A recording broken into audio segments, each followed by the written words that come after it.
أستغفر الله العظيم الذي لا إله إلا أنت خلقتني وأنا أعبدك وأنا على عهدك ووعدك ما استطعت. أعوذ بك من شر ما صنعت. بولك بنعمتك علي وأبو بذنبي فاغفر لي فإنه لا يغفر الذنوب إلا أنت. أستغفر الله العظيم الذي لا إله إلا أنت خلقتني وأنا أعبدك وأنا على عهدك ووعدك ما استطعت. أعوذ بك من شر ما صنعت. أبو لك بنعمتك علي وأبو بذنبي فاغفر لي فإنه لا يغفر الذنوب إلا أنت.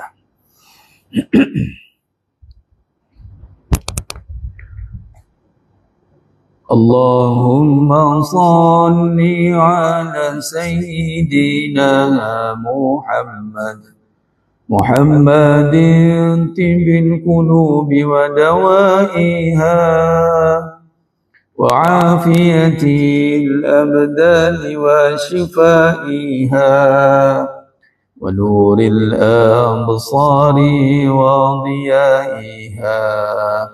اللهم صل على سيدنا محمد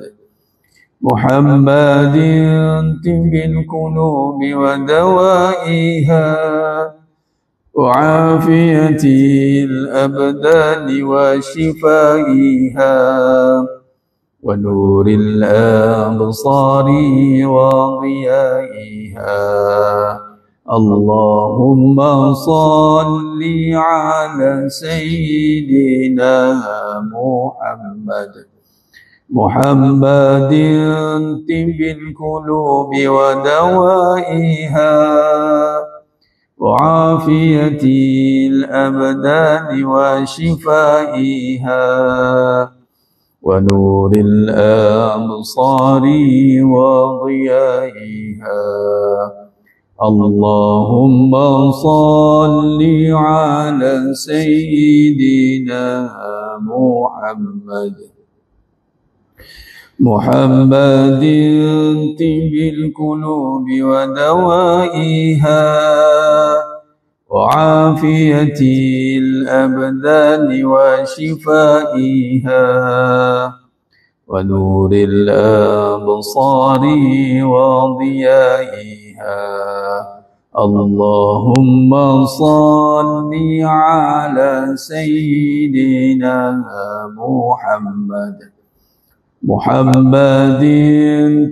القلوب ودوائها وعافية الأبدان وشفائها ونور الأبصار وضيائها. اللهم صل على سيدنا محمد طب القلوب ودوائها وعافية الأبدان وشفائها ونور الأبصار وضيائها. اللهم صل على سيدنا محمد طب القلوب ودوائها وعافية الأبدان وشفائها ونور الأبصار وضيائها. اللهم صل وسلم وبارك عليه وعلى آله. السلام عليكم ورحمة الله وبركاته. بسم الله الرحمن الرحيم. إن الحمد لله نحمده ونستعينه ونستغفره ونعوذ بالله من شرور أنفسنا ومن سيئات أعمالنا. من يهده الله فلا مضل له ومن يضلل فلا هادي له. أشهد أن لا إله إلا الله وحده لا شريك له وأشهد أن محمدا عبده ورسوله اللهم صل على سيدنا محمد وعلى آل سيدنا محمد رب يسر ولا تعسر بتمم بالخير رب اشرح لي صدري ويسر لي أمري واحلل عقدة من لساني يفقه قولي ولا حول ولا قوة إلا بالله العلي العظيم أما بعد أيها المؤمنون اتقوا الله usikum wa iyaya bittaqullah faqad fazal muttaqun. Sidang jemaah yang dimuliakan Allah Subhanahu wa taala, mudah-mudahan kita semua tergolong dalam golongan hamba-hambanya yang benar-benar bersyukur. Amin ya rabbal alamin. Alhamdulillah, syukur pada Allah. Bertemu lagi kita pada siri munajat umat malam 7 Ramadan. Alhamdulillah, Allah masih panjangkan lagi usia kita. Tandanya Allah nak bagi kita peluang. Yang pertama, peluang untuk mendapat ganjaran Allah SWT di dalam bulan Ramadan yang Allah berkati.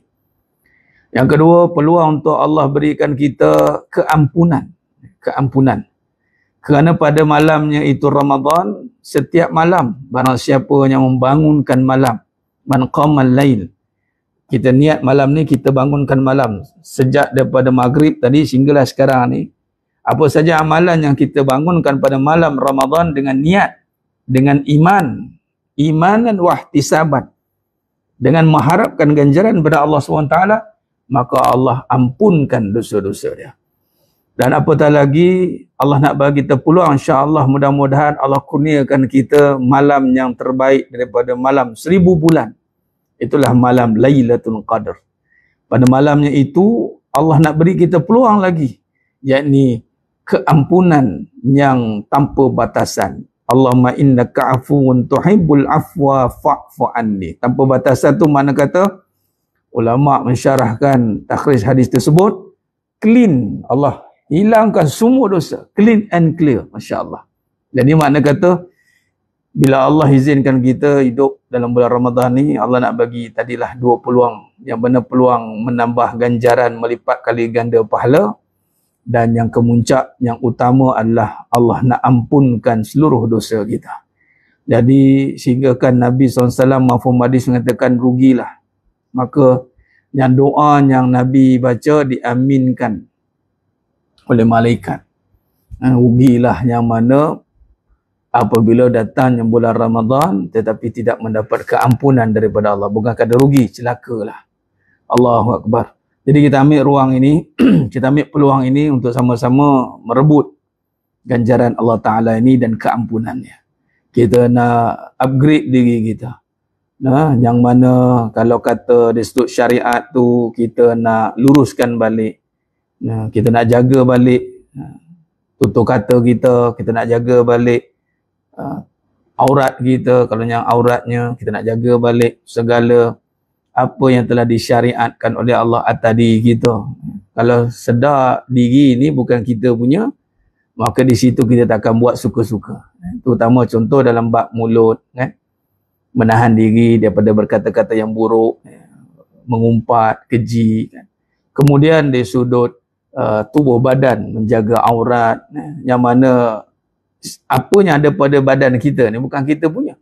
Maka berhak Allah Ta'ala untuk menyuruh hamba-hambanya, kalau kata contoh menutup aurat, kena tutup lah. No prejudice, tak ada berdolak dalih lagi. Sebab apa? Badan ni bukan kita punya. Bukti bukan kita punya, kalau hilang salah satu badan pada diri kita, tak boleh dapat balik. Bukan kita punya. Kalau kita punya, kita boleh bawa balik. Kita tak boleh nak pertahankan lagi apa yang ada pada diri.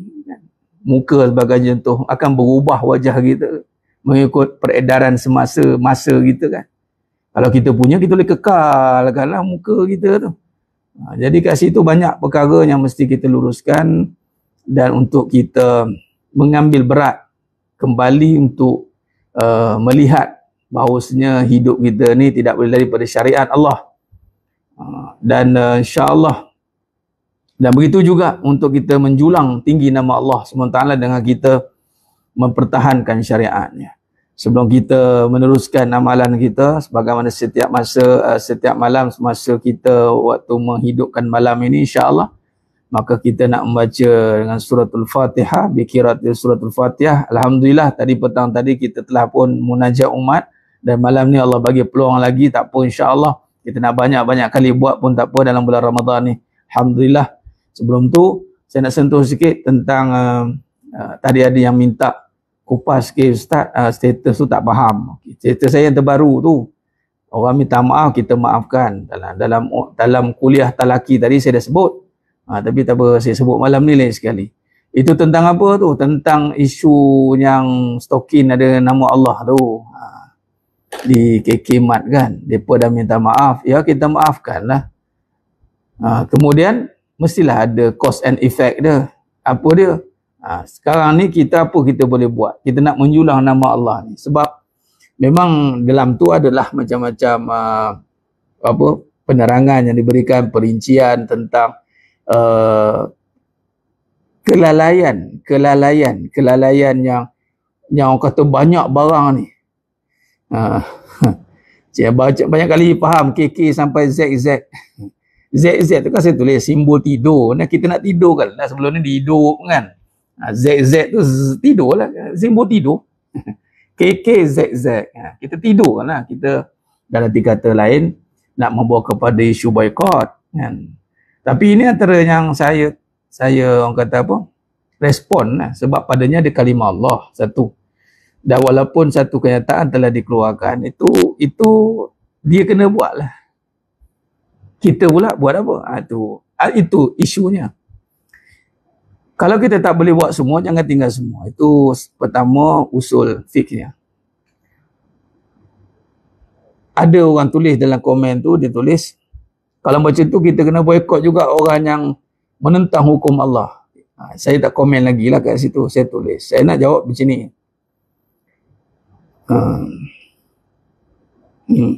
Ya, orang yang dengar kuliah Ustaz mesti tak faham. Ini yang mana pula ni? Ini bukan kuliah saya tak faham. Ni status saya yang terbaru ni. Bukan kuliah saya ni tak faham. InsyaAllah faham je.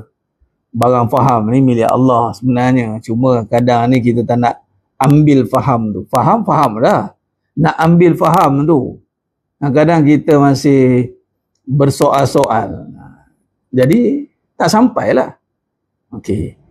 Isu tadi saya nak tekankan itu tentang nama Allah. Nama Allah terlepas masuk, walaupun dia kata dia terlepas. Okey, dia macam ni, dia ada satu benda yang cross boundary, dia telah melepasi tahap. Orang yang menghina hukum Allah tu satu bab, menghina hukum Allah. Menghina direct nama Allah itu lebih tinggi sebenarnya. Dua-dua ni satu penghinaan. Satu penghinaan. Tapi kalau nama Allah tu dipermain-mainkan ataupun tak tahulah apa reason dia, wallah ta'ala alam, kita tak mau tahu. Dah satu pihak kata kita terlepas pandang, tapi tugas kita ada pilihan. Jadi bila melibatkan nama Allah, setakat ni ini yang paling ketara lah, yang terang-terangan nampak tulisan dengan cok ada Rumi dan Jawi. Ada Rumi dan Jawi. Okey, dua-dua nama ada Rumi dan Jawi. Dua-dua ada. Purposely lah dia cop tu kan. Dan dia hantar tu jenama atau brand apa. Satu, keduanya untuk syarikat yang menguruskan. Memang keluarlah macam-macam alasan mengatakan produk banyak, kita terlepas pandang. Inilah baca-baca reason untuk merelevankan keadaan itu. Baik, kita bercakap pengurusan yang multi-million, bukan yang kedai runcit biasa. Bila sebut multi-million, very systematic. Failure yang begini sebenarnya tidak boleh diambil sebagai failure yang tersalah. Sebab dia very systematic. Yang ada 800 cawangan all around the Malaysia. Macam kita lah. Kalau satu, dua mungkin lah kita nampak tersilap. Tapi sistem tersilap juga. Jadi makna kata, ini pengajaran untuk kita semua, bukan untuk kekemat kita juga. Kita ambil perhatian perkara ni di bawah pimpinan kita. Kita tak naklah entam satu pihak. Kita ambil pengajaran untuk kita juga. Kita ambil pengajar untuk kita juga. Bila melibatkan pimpinan bawah kita tak boleh ambil mudah untuk berkata, oh saya terlepas pandang, saya tak tahu. Jemaah sekalian, ingat satu perkara yang Allah katanya, terutama lelaki, kullu ra'in wa kullun mas'ulun an ra'iyatihi. Okey, setiap kita lelaki pemimpin, dan Allah akan tanya setiap pimpinan kita. Setiap apa yang ada pada kita, summalatus alunna yawma'izin anin na'im. Kita pemimpin. Sebab tu orang yang nak jadi pemimpin, satu perkara yang perlu kita titik beratkan dalam hidup ini. Pemimpin, you have been asking. You akan ditanya. Kalau you nak jadi pemimpin, you ready untuk ditanya. Ini saya bercakap ni mas sekalian. Alhamdulillah.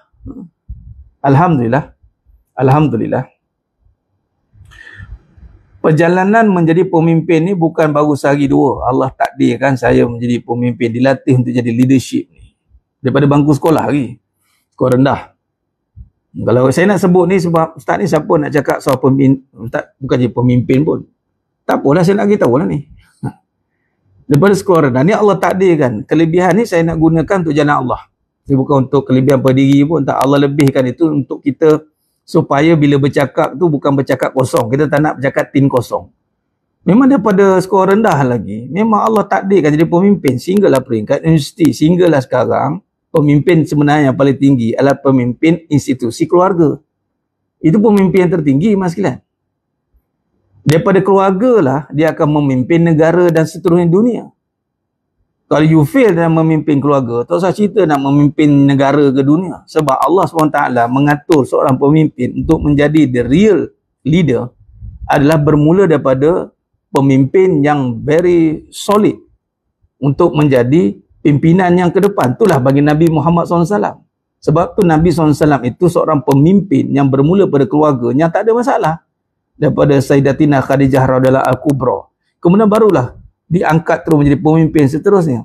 Dan pemimpin dalam keluarga itu bukan pemimpin biasa-biasa.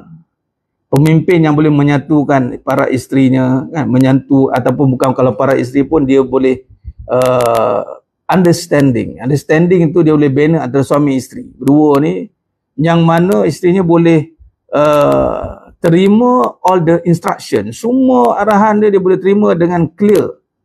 Clean and clear. Loud and clear. Okey. Jadi bukannya perbincangan yang kata oh dia ni siapa, bukan. Jadi sebut nak sentuh sikit. Dan yang kedua dari sudut ilmu, Allah takdirkan juga perjalanan ilmu ni saya sebut sebab kita nak bercakap bukan perkara yang kita main nak cakap berdasarkan perasaan, keadaan, tidak. Malah dalam perbincangan hakikat kehidupan kita mempertahankan agar tidak terkesan dengan keadaan, perasaan dan kebendaan. Okay. Dan dari sudut kepimpinan, keilmuan pula, ada orang kata, ini saya pun sambil tu saya nak respon kat soalan. Alah dia ni siapa? Dia ni background arkitek, nak dengar cakap dia buat apa? Lepas tu kita cakap dia balik. Saya guna bahasa ni, who are you? You asking like that. Awak siapa nak tanya saya macam itu? Awak kena tahulah jenis saya.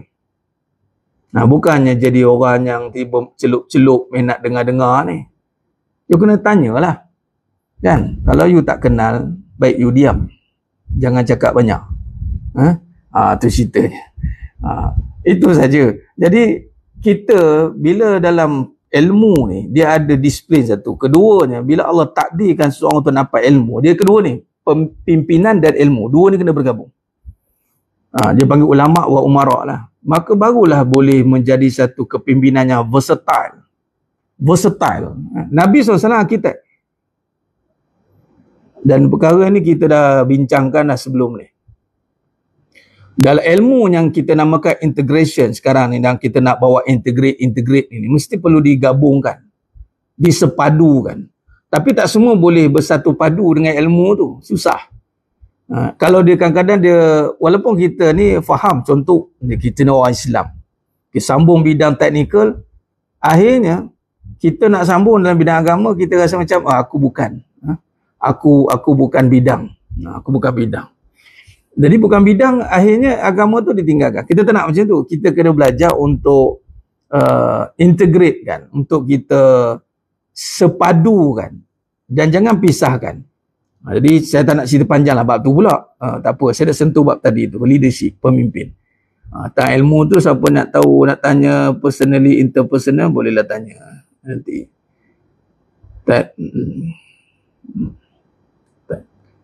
Liana Mazlan, saya simpan soalan sekejap. Macam nak tegur. Pertama, soalan tu pun dah salah. Macam nak tegur pemimpin.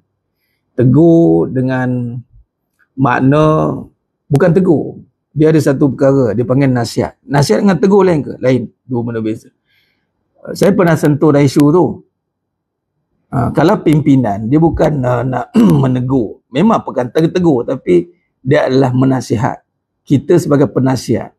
Dia, bila seorang pemimpin, dia kena tiga. Dia menjadi penasihat, pengarah, penguatkuasa. Sebagai ketua kan. Ketua dia ada 3 position. 3 position ni. Dia kena ada, pertama dia seorang pemimpin. Pemimpin ni dia adalah pengarah, penasihat, penguatkuasa. Kalau pimpinan ke atas, dia bukan pengarah atau pemimpin ataupun penguatkuasa. Dia penasihat saja. Dia penasihat kepada pemimpin. So, soalan Liana Mazlan ni adalah macam mana saya nak jadi penasihat kepada pimpinan. Okey, pertama, kalau nak jawab soalan tu, saya akan jawab, you kena menjadi orang yang entitled lah. You kena layak lah jadi penasihat. Bukan penasihat. Kita kalau kita nak jadi penasihat pada sultan pun kita kena perfect. Tiba-tiba kita nak jadi penasihat kepada pemimpin keluarga, contoh isteri nak tegur. Tegur salah. Sebenarnya nasihat. Tegur ni adalah penguatkuasa. Penguatkuasa ni tegur. Tegur ni, kalau kita tengok kamar dewan, tegur ni adalah satu benda yang instruction. Nasihat tidak. Okey. Jadi makna kata, ya, nasihat yang paling tepat macam mana untuk mak ayah kan. Sebelum tu, kalau kita jawab soalan ni, dia ada cabang lah soalan ni kan. Dia buka soalan ni, dia jadi jawab soalan kan. Okey, tak apa. Saya simpan tu, saya nak jawab dengan soalan KK tadi. Okay, jadi pemimpin tadi, dia akan ditanya, ingat, suami akan ditanya tentang pimpinan dia. Ditanya soal isteri, soal anak. Dia tak boleh jawab, I don't know. Aku tak tahu. Allah tak tahulah, tak boleh. Bermaksud dia kena ambil tahu. Saya ditrain menjadi pemimpin. Pernah dalam satu ketika, saya silap dalam memimpin dan saya dilatih oleh dalam pimpinan, kalau leadership dalam administration ni, saya sebut nama Datuk Profesor Dr. Abdullah, atau pengarah kampus dulu di Perak, Si Iskandar dan Shah Alam. Prodollah orang panggil. Beliau memang guide saya jadi leadership one to one, personal touch. Dengan Prof Nazri juga dalam quality. Dia kata apa? Farid katanya, kau bila satu-satu kesilapan, kau kena berani bertanggungjawab. Kesan dia apa? Kau jangan salahkan, jangan bagi alasan terlepas pandang, bawah tersilap. Tak. Alasan tak diterima. Sebenarnya kita tak boleh jadikan alasan. Alasan tu tak pakai. Bila kita memimpin, kita banyak bagi alasan. Kesilapan bukan soal alasan dah. You kesilapan, di mana you failure tu, defect you kat mana? You cuai. Okey, cuai you kena terima. Oh, okey, cuai. Dan you kena terima kesan kecuaian itu. Kena terima. Dan jangan pula you salahkan pula. Kita nak salahkan pimpinan kita. Salah. Tak boleh. Itu bukan sifat Tariq Nubuwah. Daripada kisah Nabi Adam AS itu. Kan? Itu Siti Hawa yang khilaf makan buah khuldi. Nabi Adam AS, seorang pemimpin, Nabi kan, Rasul, tidak menyalahkan Siti Hawa. Iblis menyalahkan. Pemimpin yang bagus takkan menyalahkan. Malah dia takkan menyalahkan. Malah dia kena bertanggungjawab. Contoh kikimat tadi. Isu ni nama Allah dan nama ni adalah ultimate. Kita tak boleh buat main nama ni. Jaga nama. Jaga nama dengan perilaku. Satu, jaga nama tu sendiri. Nama tu sendiri tak boleh kita bawa main-main. Kalau pergi tengok di apa? Hollywood. Tengok nama Muhammad Ali bubuh mana? Semua letak dekat lantai kan. Tiba-tiba nama Muhammad Ali kan bubuh dekat atas. Tengok Hollywood. Cuba. Maknanya nama ni you don't play lah. Just satu bendanya you cross, you akan fail. Itu belum lagi melaksanakan perintah yang nama tadi. Sebab tu ada tadi orang kata dua tadi. Oh macam tu kita boycott juga. Sabar Sat. Kita nak kena jelaskan juga isu ni.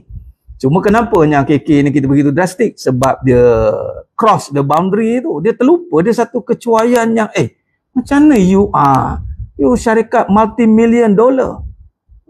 Bukan satu cawangan. Lebih daripada 100, 200, 300. You kena take action, you kena terima. Okay. Soal jawab tadi. Soal jawab macam mana pekerja Islam yang dalam tu. Maka dia tak dipersalahkan. Bukan salah kalau bekerja tu tak maksud disokong. Tak. Itu kena kerat lah. Janganlah kita generalism. Kita tak boleh pukul rata. Hukum bukan macam itu. Cuma kita nak bagi pengajaran pada pimpinan. Dan mesti akan efek kepada pekerja nanti. Efek. Dia kena terima. Dia kena bersedia untuk terima kos itu. Itu pimpinan. Itu pemimpin yang bertanggungjawab. Dia kena bertanggungjawab. Dia kena bersedia untuk menerima kegagalan tu. Sekiranya berlakunya contoh boycott. Contoh kan. Pekerja-pekerja Islam tadi. Contoh. Di sini nak tengok dia betul-betul jaga pekerja ke tidak. Maka kerana kesilapan dia, akhirnya pekerja-pekerja tadi akan hilang pendapatan. Maka dia kena bayar ganti rugi. Sepatutnya silap lah. Sebab ni benda-benda mistik. Jadi saya begini, dengan rasa rendah hatinya, saya akan jaga, mungkin disebabkan itu akan berlaku efek. Dia kena, sebab itu syarikat dia berjuta-juta tu, ratus-ratus jutanya ada. Dia kena ready untuk kos ini. Contingency effect. You jangan kata buat tak tahu. You kena faham contingency effect. Contingency effect ni, apa-apa benda yang di luar jangka tadi, tiba-tiba hentam satu kali, pekerja tu habis kena. Itu kesilapan dia lah. Dia kena terima lah. Dia tak boleh kata, oh ini alasan demi alasan. Tak boleh bagi alasan dah. Dia tak nak dengar alasan. Nak dengar adalah satu solution. What is your solution? Solution ni apa? It's not about you punya minta maaf je. Ni kita cakap speaking Jawa kan. Mak saya kata, Amboi Warid, kau cakap Jawa nampak? Bukan cakap Jawa. Sikit sekala. Kan? Sikit sekala. Sekarang ni, isunya ada nama dan kesan dah berlaku. Ready untuk impact dia. So, apa you punya action? Contoh kita minta maaf. Dengan Allah kita minta maaf. So, action you lepas minta maaf apa? Tinggalkan perkara itu. Bayar pampasan ke? Ataupun bagi something. Tebus, dia panggil tebus. Sekarang ni dia hanya cakap, saya minta maaf. Itu tak ada apa-apa action. Ataupun bagi penalti ke dekat company. Okey, Kimat keluarkan satu statement, saya dengan ini memberikan penalti kepada company yang hantar tu dengan you bagilah penalti, you telah membuatkan satu efek kepada syarikat saya. Tahu tak syarikat saya ni? So, kita dengar pun, dia take serious lah. Kan? Wah, lepas tu kita ready untuk kesan kepada semua pekerja-pekerja Muslim kita. Saya tahu ini satu perkara yang sangat memalukan dan saya kena tebus. Payah. Itu pemimpin. Dia ready untuk semua tu. Sebab jadi pemimpin kata berat-berat ni. Itu dia. Dia kena ada efek. Sama lah dengan macam orang kata apa, isteri dengan suami kan. Apa-apa jadi kat isteri tu, apa action, apa solution, apa satu defend, pertahanan yang kita nak bagi pada isteri kita. Kalau apa-apa kesilapan berlaku, ataupun kita pun sebagai manusia akan buat kesilapan. So, apa you punya action? Sebab tu kadang-kadang suami, dia gagal untuk counter balik, overcome balik dia punya kesilapan. Sebab dia tak buat action. Dia hanya bercakap, abang minta maaf. Yalah, betul lah minta maaf. Tapi apa action dia? Sama dengan isteri je minta maaf. And then action dia apa? Sama dengan Allah Ta'ala. Allah pula maha pengampun. Ya. Tapi keampunan yang kita minta kepada Allah, tapi kalau kita melakukan perkara yang sama, silap bulan kita lah yang akan surrender nanti. Lain sekali kita tak ada improvement. Allah terima maaf. Allah terima je. Allah maha pengampun. Tapi bila kita tak ada apa-apa action, sama je, buat lagi, tak ada apa-apa kesan. Sebab apa sama? Sebab tak ada kesan. Buat dia relax, tak ada apa-apa kesan. Dia tak ada punishment, tak ada hukuman. Maka dia akan selesa lah dengan kesalahan tu. Sebab itu kita buat satu seruan tadi. Saya kata dia minta maaf, kita maafkan lah, tak ada masalah lah. Kita maafkan lah. Tapi bila you dah cross the boundary, you have to accept the effect lah, cause and effect. Damage is done. Jadi kita kena zahirkan lah apa action kita pula. Adakah kita nak take it easy, relax lah, dia buat silap, ya dia buat silap, kita maafkan. So action kita pula, okey lah, saya tak masuk lagi sampai dia kena buat something yang dia bagi tahu ini kesilapan yang terakhir yang dia nak buat, dan kami takkan mengulanginya dengan apa sekian. Dia jawab lah. Macam kita contoh dosa syirik, jangan main-main syirik kan. Sekali you silap, you habis. Ni kalau main dengan nama Allah, bubur kat stokin. Kalau kat Hollywood pun boleh bubur kat dinding. Tiba-tiba tu nama Muhammad Ali tau, ni nama Allah, you letak kat kaki. Okey, sekarang kalau kaki nak selamat, dia kena cari kilang tu balik. So you have do something pada kilang tu. Itulah. Dia tak boleh kata, oh ini bukan, ini kesian. Itu bermain alasan. Wallahualam. Baik, berbalik soalan kedua tentang apa cara terbaik seorang anak untuk menasihati mak ayah ataupun nasihat, seorang isi nasihat pada suami. Cara yang terbaik adalah you kena jadi yang terbaik. Itu yang pertama. Seorang penasihat itu kena jadi seorang yang bahasa mudah, kita nak mak ayah ataupun suami perfect. So kita kena ingat, orang yang nak menasihati, penasihat, itu juga kena perform. Kalau tak perfect pun tak apalah, jangan guna perkataan perfect, kita guna perkataan perform. Perform ni mana? Penerimaan kepada nasihat itu. Orang kata apa? Inilah yang kata Nabi kata, yang mana penterjemahan tingkah laku itu penting. Maka dia akan lihat. Contoh isteri yang baik, kalau sifat diri dia baik, nasihat dia akan berguna. Dia perform, and then bila dia perform, dia akan bercakap dengan percakapan yang perfect, bukan lagi dengan emosi. Abang, ni perform. Dari segi ibadatnya dengan Allah bagus, dengan muamalahnya bagus, dengan suami bagus. Maka bila dia bercakap, dia akan datang respect. Uish, dia ni bercakap lah. Sama juga dengan anak, dengan mak. Kita tak expect mak tu akan perfect atau perform. Kita yang kena perform dulu, supaya kita boleh bercakap dengan satu level yang tinggi. Supaya yang tinggi tadi, dia tengok kita kat bawah ni, dia tengok kita, kan, mak ayah tetap tengok anak, tetap kecil. Walaupun lah tinggi mana belajar ke apa, tetap mak ayah tengok kecil, kau anak aku. Jangan cerita banyak. Sama lah dengan isteri. Suami pun, kau isteri kau diam. Contoh kan, dengarnya dia tergetir bahasa. Tapi bila kata kita ada satu standard dalam diri kita yang Allah izinkan. Sebab tu kita kena jangan, kita ni berhadapan dengan nak menasihat orang yang paling dekat dengan mak kita ke, suami kita ke. Tapi kita lupa untuk menjadi seorang penasihat, kita kena fulfill diri kita untuk perform. Supaya kata kita ini, kata yang berharga. Kata-kata kita ni kata-katanya nak didengar oleh hatinya. Bukan sekadar telinga dia, hati. Maka kata-kata yang keluar dari mulut kita, mestilah dari hati yang benar-benar ikhlas. Ikhlas payah ni, bersih. Bercakap dengan mak ayah, bukan dengan soal tak puas hati. Bercakap dengan suami, bukan dengan tak puas hati. Tapi bercakap dari hati yang benar-benar mendapat petunjuk Allah. Ini bukan senang, susah sebenarnya. Maka terlebih baik adalah sebelum kita nak menasihati mak ayah, menasihati suami, adalah ni Allah ajar, doakan keampunan mereka. Itu lebih baik. Mak saya tetap rasa saya budak-budak. Ya, memanglah, betul lah tu Luna Jen. Sungguh dah. Anak dengan mak, betul lah tu. Sebab tu macam contoh seorang suami kan, dengan mak, suami anak lelaki. Walaupun dia ini isteri contoh ramai, dia seorang pemimpin. Tengok kat mana Allah takdirkan kita supaya tidak ada sifat ego, tak ada sifat sombong. Sebab ada mak. Bila mak ni kau siapa pun, tak kisahlah pangkat ke mana, bila dengan mak kau jadi anak-anak, kau jadi budak-budak. Anak-anak lah, bukan budak-budak lah, anak-anak. Jadi di situ kita meletakkan diri kita ni nothing. You are nothing. Nothing. Sebab itu Allah cantik susun tu. Begitu dengan seorang mak kan. Anak dia sanjung, dia kena itu hebat. Tapi bila tang suami, dia kena nothing juga. Alamak, aku dengan suami. Sebab apa? Inilah taat. Inilah suruhan Allah. Kita tak ada tak ada option sebenarnya, sebab di sinilah duduknya ketaatan, kerana kita nak tunduk dan patuh pada suruhan Allah Ta'ala. Dah, insya-Allah. Jadi makna kata kita dituntut untuk mendoakan keampunan.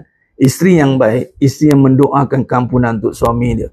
Anak yang baik, anak yang mendoakan keampunan untuk mak ayah dia. Mendoakan keampunan. Ya Allah, mak ayah aku ada silap, ampunkanlah dia. Dan itulah dia. Allah tak bertanggungjawabkan kita untuk menasihati. Allah tak bertanggungjawabkan kita untuk mengubah lagi jauh sekali. Allah bertanggungjawabkan kita untuk mendoakan. Maka step yang pertama, doakan. Doakan dan doakan dan doakan. Sampai tahap doa kita diterima, maka nasihat kita jadi berguna. Okey, saya ulang sekali. Sampai tahap doa kita diterima, ketika itulah nasihat kita jadi berguna. Cakap sikit, mak tu mula. Itulah mak pun sedar juga.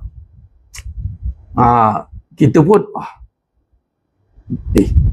mak aku dengar lah pula cakap ni. Makna kata doa kita dah diterima, maka nasihat kita jadi berguna. Berguna. Nasihat kita. Memang itu kelebihan seorang mak ni dan ayah, apabila dia ada seorang anak yang boleh menasihati dia. Berbanggalah, bersyukurlah wahai mak ayah yang ada anak yang boleh menasihatinya, dan bersyukurlah wahai para suami apabila anda ada seorang isteri yang boleh menasihati dirimu. Kalau tak ada, kita ni hidup kita memang ada circle macam tu. Kita tak boleh kata independent. Tak boleh silap. Dah. Kita akan sentiasa ada check and balance. Tapi kita nak ada penasihat yang betul-betul nak tengok kita perform. Bukan nak tengok kita, tahu tak apa, degil, tahu tak apa, nak tunggu je suami aku ni jatuh. Tunggu, doakan kejatuhan. Teruk betul isteri je gitu kan. Ada kena doakan kejatuhan, dengan dia pun terimpap sekali nanti kan. Doakanlah, ya Allah, aku nak melihat kemajuan pada suamiku, aku nak melihat kehebatan pada suamiku, ya Allah berikan kehebatan pada suamiku, ya Allah berikan apa, doalah. Janganlah, ya Allah, tak sedar-sedarnya suami aku, kau tunjukkanlah ya Allah. Sekali terduduk kawan tu, kita juga kena jaga dia, kita juga kena ngadap dia, tak pasal-pasal. Janganlah minta hukuman, mintalah kesedaran. Doa dengan rahmatmu ya Allah, dengan kasih sayangmu ya Allah. Ya Allah, bukakan pintu hati suamiku ya Allah. Kan? Doa isteri solehah tu mustajab. Doa anak kepada mak ayah pun mustajab juga. Begitu, samalah dengan doa mak kepada anak juga, nak anak-anak jadi baik kan. Doa mak para ibu ayah ni mustajab.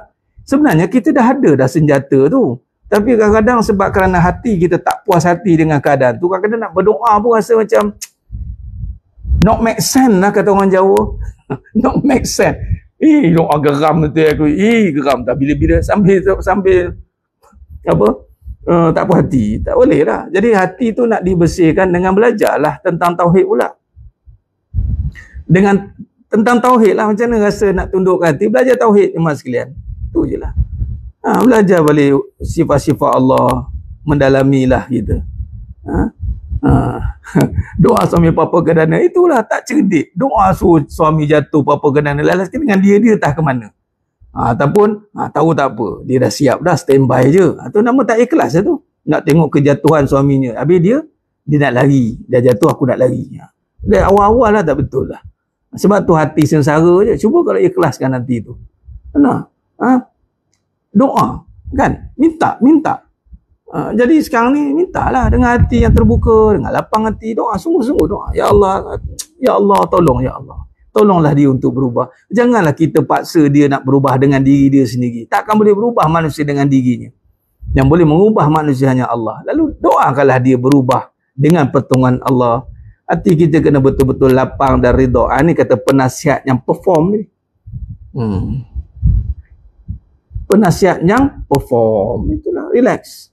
Sungguh-sungguh minta dengan Allah. Lagi bulan Ramadan ni. Baik, bila sebut sungguh-sungguh, mari kita tutup dengan munajat umat, insya-Allah. Dengan munajat umat iman sekalian, mudah-mudahan Allah terimalah hajat kita. Kita ni makam berhajat, maka perbanyakkanlah munajat, insya-Allah. Nak dapat isteri soleh, suami kena jadi soleh dulu. Samalah dengan isteri juga. Nak dapat suami soleh, isteri kena solehah dulu. Kan? Sebenarnya nak dapat tak dapat ni harus ni boleh jadi dapat suami yang bersifat buruk itu membentuk isteri jadi solehah. Solehah ni bukan bermaksud dapat suami soleh. Solehah ni bermaksud dirinya itu patuh dan taat pada perintah Allah. Khalas. Walaupun dia dapat suami yang nampak macam tak berapa nak luruh waya je kan, selagi mana suami itu tak menyentuh fizikal, tak menyuruh benda yang haram, menghalang dia untuk taat, maka itu satu peluang untuk dia membina hati dia kan. Sama juga dengan seorang suami dapat seorang isteri yang mungkin cabaran untuk dia untuk mendidik. Jadi cabaran itu jangan sampai tercabar, melainkan suami isteri itu mencabar-cabar. Mencabar tu lain cerita pula ya. Panjang cerita ni. Kalau isteri yang mencabar-cabar tu lain pula ceritanya. Tapi kalau mendidik isteri penuh dengan cabaran, itu adat. Dia kalau ustaz, dia mencabar-cabar saya, itu cerita lain. Itu perlu do something. Do something lah. Asyik mencabar je kerja. Macam mana nak mendidik asyik kena cabar je. Kan? Tak menjadilah. Allah Akbar. Kalau setakat dia payah nak dididik kerana pelbagai permasalahan tu tak apa. Tapi kalau dia mencabar, meragui, dia bila tak boleh memuliakan tu perbincangan yang cross the boundary lah. Sama macam tadi lah Kiki Mak tadi. Dia dah melepasi batasan itu. Ya? Baik. InsyaAllah. Astaghfirullahaladzim. Alladzi la ilaha illa huwal hayyul qayyum wa atubu ilaih. Astaghfirullahaladzim. Alladzi la ilaha illa huwal hayyul qayyum wa atubu ilaih. Astaghfirullahaladzim. الذي لا إله إلا هو الحي القيوم وأتوب إليه. بسم الله الرحمن الرحيم. الحمد لله رب العالمين الرحمن الرحيم مالك يوم الدين إياك نعبد وإياك نستعين اهدنا الصراط المستقيم صراط الذين أنعمت عليهم غير المغضوب عليهم ولا الضالين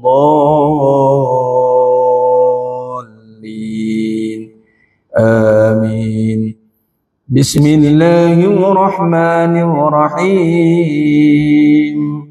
الحمد لله رب العالمين الرحمن الرحيم مالك يوم الدين إياك نعبد وإياك نستعين اهدنا الصراط المستقيم صراط الذين أنعمت عليهم غير المغضوب عليهم ولا الضالين آمين. بسم الله الرحمن الرحيم. الحمد لله رب العالمين الرحمن الرحيم مالك يوم الدين إياك نعبد وإياك نستعين اهدنا الصراط المستقيم صراط الذين أنعمت عليهم غير المغضوب عليهم ولا الضالين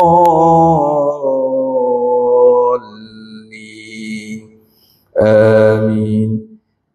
بسم الله الرحمن الرحيم. الحمد لله رب العالمين الرحمن الرحيم مالك يوم الدين إياك نعبد وإياك نستعين اهدنا الصراط المستقيم صراط الذين أنعمت عليهم غير المغضوب عليهم ولا الضالين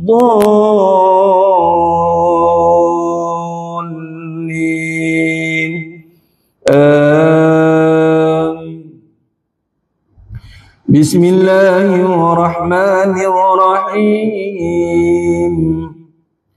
الحمد لله رب العالمين الرحمن الرحيم مالك يوم الدين إياك نعبد وإياك نستعين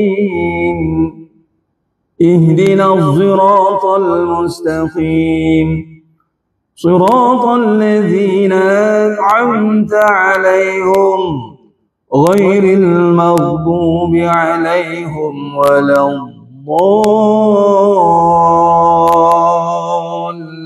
الضالين آمين بسم الله الرحمن الرحيم الحمد لله رب العالمين الرحمن الرحيم مالك يوم الدين إياك نعبد وإياك نستعين اهدنا الصراط المستقيم صراط الذين أنعمت عليهم غير المغضوب عليهم ولا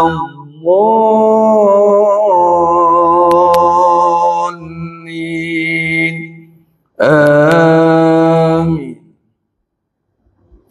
بسم الله الرحمن الرحيم الحمد لله رب العالمين الرحمن الرحيم مالك يوم الدين إياك نعبد وإياك نستعين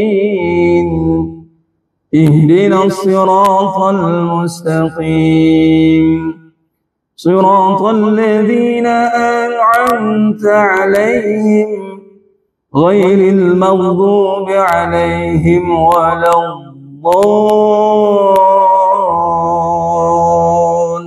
الضالين آمين بسم الله الرحمن الرحيم الحمد لله رب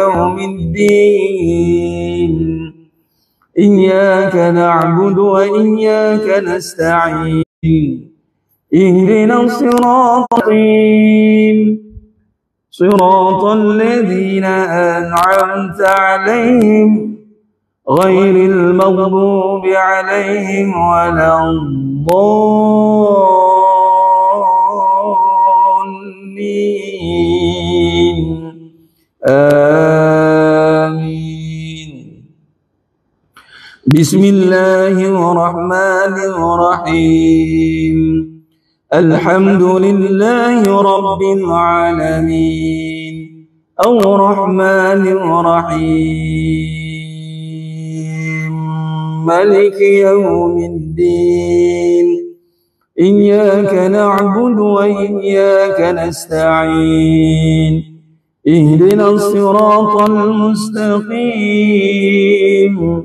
صراط الذين أنعمت عليهم غير المغضوب عليهم ولا الضالين آمين بسم الله الرحمن الرحيم آمن الرسول بما أنزل إليه من ربه والمؤمنون كل آمن بالله وملائكته وكتبه ورسله لا نفرق بين أحد من رسله وقالوا سمعنا وأطعنا غفرانك ربنا وإليك المصير لا يكلف الله نفسا إلا وسعها لها ما كسبت وعليها ما اكتسبت ربنا لا تؤاخذنا إن نسينا أو أخطأنا ربنا ولا تحمل علينا إصرا كما عملته على الذين من قبلنا ربنا ولا تحملنا ما لا طاقة لنا به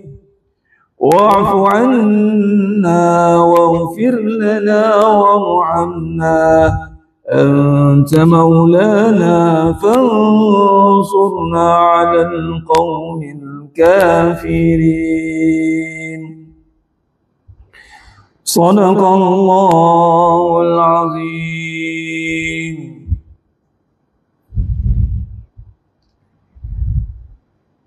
اللهم بالحق الفاتحة وبحق الذي جاء بالفاتحة وبحقك من أنزلت عليه الفاتحة نسألك أن يا الله في كل حاجة يا رب خصوصا semua jemaah yang ada pada malam ya Allah kabulkan segala hajat kami ya Allah dunia akhirat permudahkan segala urusan kami ya Allah dunia akhirat ya Rabb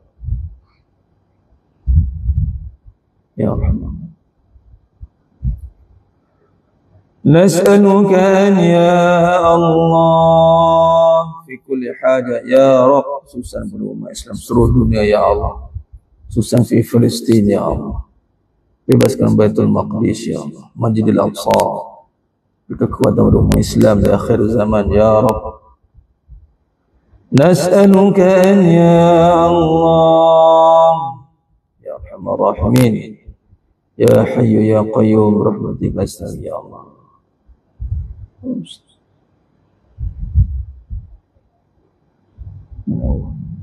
يا الله وصلى الله على سيدنا محمد وعلى آله وصحبه وسلم والحمد لله رب العالمين تقبل الله منكم inna wa minkum taqabbal ya karim. Insyaallah teruskan dengan dikirati suratul kahfi 1-10 insyaallah. Bismillahirrahmanirrahim. Alhamdulillahillazi anzala ala 'abdihi al-kitaba wa lam yaj'al lahu 'iwaja قيما لينذر بأسا شديدا من لدنه